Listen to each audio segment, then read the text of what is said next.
Good morning, class. Today we would be continuing with the same topic, and that is number system. Today in class, we are going to discuss how we can represent the decimal representation of a rational number. As you can go with the content, you can go with the heading कि कैसे rational number को हम लोग decimal form में represent कर सकते हैं। सो अगर हम बात करें टर्मिनेटिंग डेसिमल की, वर्ड टर्मिनेटिंग मतलब होता है जो ख़त्म हो जाए, ठीक है, टर्मिनेट हो जाए। A decimal that ends after a finite number of digit is called a terminating decimal. मतलब एक टाइम के बाद, एक नंबर ऑफ डिजिट्स के बाद जो डेसिमल ख़त्म हो जाए, फिनिश हो जाए, it's said to be as terminating decimal. जैसे 1/4 लिखा हुआ है, that means 4 is a divisor and 1 is a dividend. Decimal लगाएंगे, 0 बढ़ाएंगे, 4 2 इज़ 8, रिमाइंडर इज़ 2, क्योंकि डेसिमल लगा हुआ है 0 बढ़ा देंगे, 4 5 इज़ 20। देखिए लास्ट में 0 आ गया ना, और 0.25 के बाद ये टर्मिनेट हो गया, तो इसलिए ऐसे डेसिमल्स को हम लोग बोलते हैं terminating decimals. A rational number which is in the form of p upon q is expressible as a terminating decimal only when the prime factors of q are 2 and 5 only। कहने का मतलब ये है, एक रेशनल नंबर को हम लोग terminating decimal तभी मतलब एक डेसिमल को हम लोग टर्मिनेटिंग डेसिमल तभी बोल पाएंगे जब उसके फैक्टर्स 2 होंगे या फिर 5, इसके अलावा कोई अदर फैक्टर्स नहीं होने चाहिए। जैसे कि चाहे 1/2 एग्जाम्पल ले लीजिए, 3/4 कर लीजिए, 7/20 कर लीजिए, ये सारे वो हैं जिनके जो फैक्टर्स होंगे या तो 2 होंगे या 5 होंगे, इसके अलावा और कोई भी फैक्टर्स नहीं होंगे। आपका क्वेश्चन बोलता है without actual division find which of the following rational numbers are terminating decimals. अब हमें ये पता करना है कौन से रेशनल नंबर्स टर्मिनेटिंग डेसिमल्स हैं, और टर्मिनेटिंग डेसिमल पता करने के लिए सबसे ईजीएस्ट एंड द क्विकेस्ट वे क्या होता है, 5/32। अगर कोई एक रेशनल नंबर है, 32 को आप फैक्टराइज कर लीजिए, मैंने कर लिया था right hand side. 2 1s are 2, remainder is 1, numbers become 12, 2 6s are 12, 2 8s are 16, 2 4s are 8, 2 2s are 4, 2 1s are 2। अगर आप इसके फैक्टर्स देखिए तो केवल 2 ही 2 हैं। इसका मतलब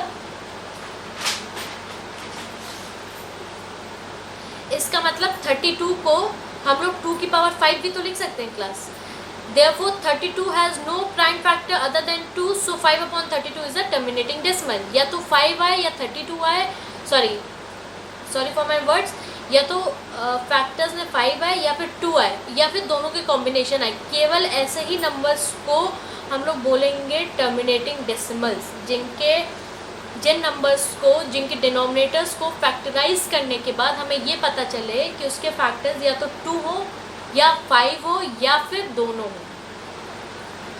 repeating decimal, a decimal in which a digit और a set of digit is repeated periodically is called a repeating और रिकरिंग डेसिमल। नाम कह रहा है रिपीटिंग मतलब बार बार रिपीट करे, जो कभी ख़त्म ना हो, ऐसे डेसिमल्स को हम लोग बोलते हैं रिपीटिंग डेसिमल्स। अगर 2/3 की बात करी जाए तो 3 हमारा डिवाइज़र है, 2 हमारा क्या है, dividend.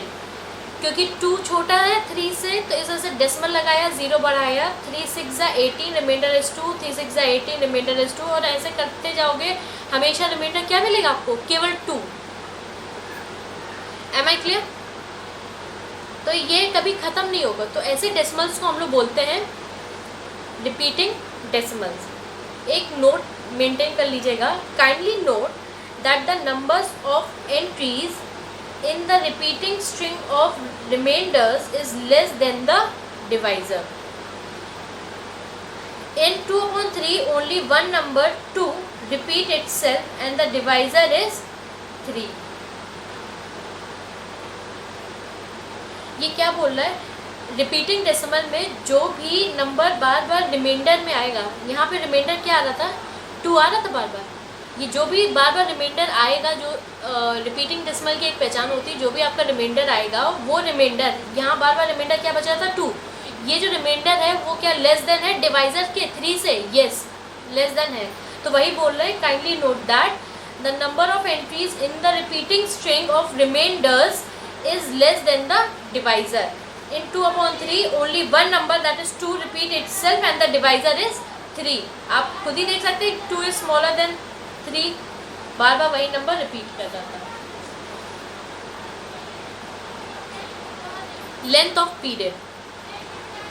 Repeat number of decimals places in a rational number is called the length of its period. कभी भी आपसे पूछा जाए कि किसी भी रिपीटिंग डेसिमल का लेंथ क्या है, तो आप लोग क्या बोलेंगे? जो नंबर बार बार रिपीट कर रहा होगा तो उसको काउंट करेंगे। जैसे इसके पहले वाले क्वेश्चन में जब हम लोगों ने डिस्कस करा, उसमें 6 बार बार रिपीट कर रहा था। 2/3 में 6 बार बार रिपीट कर रहा था, तो इसका लेंथ ऑफ द पीरियड क्या हो गया? 1। क्यों? क्योंकि number of repeating decimal 6 bar bar 6 repeat कर रहा है। तो कितने नंबर ऑफ डिजिट रिपीट कर रहा है? केवल एक डिजिट रिपीट कर रहा है, दैट इज 6। तो 6 क्या हो जाएगा हमारा?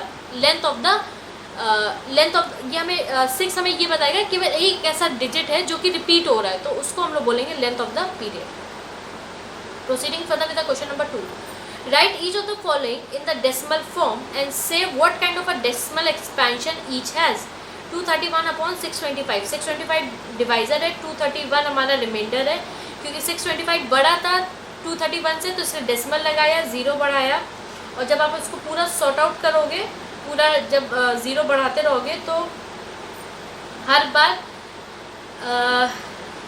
मैं आपको बताती हूँ। 625 को 3 टाइम्स करेंगे तो 1875 आएगा। डेसिमल पहले लगाना पड़ेगा क्योंकि नंबर छोटा था 231, 0 लगा दिया। डेसिमल लगाने के बाद 3 टाइम्स गया, 1875, रिमाइंडर आया 435। फिर आपने 0 बढ़ा लिया क्योंकि ऑलरेडी डेसिमल लगा था, फिर 6 टाइम्स गया तो आपका आया 3750, रिमाइंडर हुआ 600। फिर आपने 0 बढ़ा लिया, फिर आपने 9 टाइम करा तो आया 5625।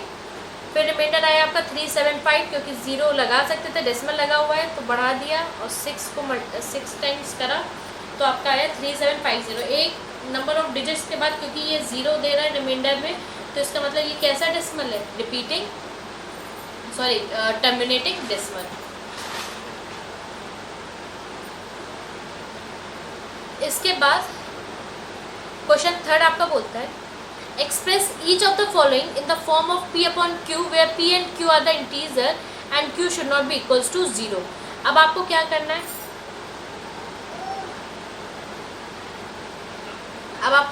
क्लास? आपको इन सारे जो भी आपके पास नंबर्स आएंगे, जो भी आपके पास डेसिमल्स हैं या रिपीटिंग डेसिमल्स हैं, उसको आपको कुछ P/Q के फॉर्म में रिप्रेजेंट करना है। समझ में आया? एक एग्जांपल मैं आपको बताती हूँ। जैसे 0.2 है, इसका मतलब ये 2 के ऊपर ये जो लाइन खींची है, ये हमें बता रहा है कि इस लाइन को हम लोग बोलते हैं बार। ये जो लाइन लगी हुई है इसको हम लोग क्या बोलते हैं क्लास? बार। तो इसका मतलब क्या होता है? 2 बार बार रिपीट करना, तो मैंने इसको x के सामने लिख दिया, x equals to 0.22222 and infinite time. तो बार बार तो लिखना नहीं है, तो मैंने 4 बार केवल 2 लिख दिया। क्योंकि कौन सा डिजिट, कितने नंबर ऑफ डिजिट रिपीट हो रहे हैं? केवल एक डिजिट रिपीट हो रहा है, दैट इज़ 2। तो इसलिए मैंने 10x लिया। अगर 2 डिजिट्स रिपीट हो रहे होते तो क्या लेते? 100x। 3 डिजिट रिपीट हो रहे होते तो क्या लेते? 1000x। तो मैंने 10x लिया, तो ये 10x बराबर क्या हो जाएगा? ये जो डेसिमल है वो उठ के इधर आ जाएगा, ये वाला जो डेसिमल है वो उठ के इधर आ जाएगा। तो ये 2 इधर आ गया, और फिर बाकी रिमाइंडर्स में क्या लिख देंगे? 222222, क्योंकि यहाँ पे x था तो x की वैल्यू ये रही। 10x इसलिए लिया क्योंकि हमें इस डेसिमल को राइट हैंड साइड शिफ्ट करना था, तो इसका मतलब डेसिमल इधर शिफ्ट करना पड़ेगा। फिर यहाँ पे भी मैंने डेसिमल जब इधर शिफ्ट हो जाएगा तो वो आ जाएगा 2.222। सब्ट्रैक्टिंग, इसको फर्स्ट इक्वेशन ले लीजिए, इसको सेकंड ले लीजिए। Subtracting first equation from the second equation we get. From वाली इक्वेशन हमेशा पहले लिखी जाती है, ये आपको पता ही होगा। अगर ये ना पता हो, ये लाइन समझ में आ रही होगी, हमें पहला इक्वेशन कौन सी लिखनी पड़ेगी? 10x। क्यों? क्योंकि 10 बड़ा है कंपेरेटिवली, 10x बड़ा है कंपेरेटिवली x से, तो इसलिए मैंने लिखा subtracting first from equation 1, subtracting first equation from equation 2, तो जो फ्रॉम वाले के बाद वाली इक्वेशन होगी वो पहले लिखोगे, मतलब सेकंड वाली इक्वेशन पहले लिखोगे, इसलिए मैंने फ्रॉम 2 लिखा हुआ है। नोटिस करिएगा मैंने क्या लिखा है, फ्रॉम 2। फिर उसके बाद मैंने 10x वाली इक्वेशन लिख दी, equals to 2.222 minus x equals to 0.222। 10x minus x करेंगे तो 9x आ जाएगा। ये जहाँ पे 2 है वो सब जीरो हो जाएंगे, केवल ये 2 एज इट इज कॉपी हो जाएगा, तो x की वैल्यू आ जाएगी 9x इक्वल्स टू 2, तो x की वैल्यू हो जाएगी 2/9। हो सकता है ये पहला क्वेश्चन है, आपको थोड़ा सा कन्फ्यूजन हो रहा हो, पर आपको तो धीरे धीरे आ जाएगा। एक सेकेंड क्वेश्चन करते हैं तो शायद आपकी क्लियरिटी और इंक्रीज हो। 18.48 बार, 18.48 बार कह रहा है कि 48 जो नंबर है वो बार बार रिपीट हो रहा है। क्लास क्या हो रहा है, 48 जो नंबर है वो बार बार रिपीट हो रहा है। तो मैंने कहा x की वैल्यू हो गई 18.484848, ठीक है। अब की बार कितने नंबर रिपीट हो रहे हैं, 2 नंबर रिपीट हो रहे हैं, दैट इज 4848। तो अब की बार 10x लेंगे कि 100x लेंगे, अब की बार 100x लेंगे। क्यों 100x लेंगे, क्योंकि 2 नंबर रिपीट हो रहे हैं। तो 100x इक्वल्स टू 18, ये जो पॉइंट है ये शिफ्ट हो जाएगा 2 डिजिट, 1 2, क्यों, क्योंकि 100x लिया है, तो ये जो डेसिमल है ये उठ के 1 2 काउंट करके इधर लग जाएगा, तो हो जाएगा 1848.484848। फिर वही सेम प्रोसीजर, सब्ट्रैक्ट 1 फ्रॉम 2, तो फ्रॉम 2 मतलब इक्वेशन 2 पहले रखी जाएगी। 100x इक्वल्स टू 1848.4848 माइनस, फिर इक्वेशन 1 रखी मैंने, x इक्वल्स टू 18.484848, जहाँ पे 484848 है यहाँ पे 0 हो जाएगा। ये 8 और 8 सब्ट्रैक्ट करा 0, 4 minus 1 3, 8 as it is 1 as it is, यहाँ पे x एज इट इज़ कह रहे हैं, हाँ x एज इट इज़ होगा। 100 माइनस x मतलब 1 लिखा हुआ है, प्लीज़ डोंट कंफ्यूज, x मतलब होता है 1। तो 100x minus 1 that is 99x। अब ये x में 99 नीचे आ जाएगा, तो 1830/99, इसको सिंपलेस्ट फॉर्म में रिड्यूस कर देंगे तो आपको आ जाएगा 610/33। इतना एक बार गो थ्रू होइए इस वीडियो से। जो भी डाउट है please you can ask your doubt if you have. Thank you for today.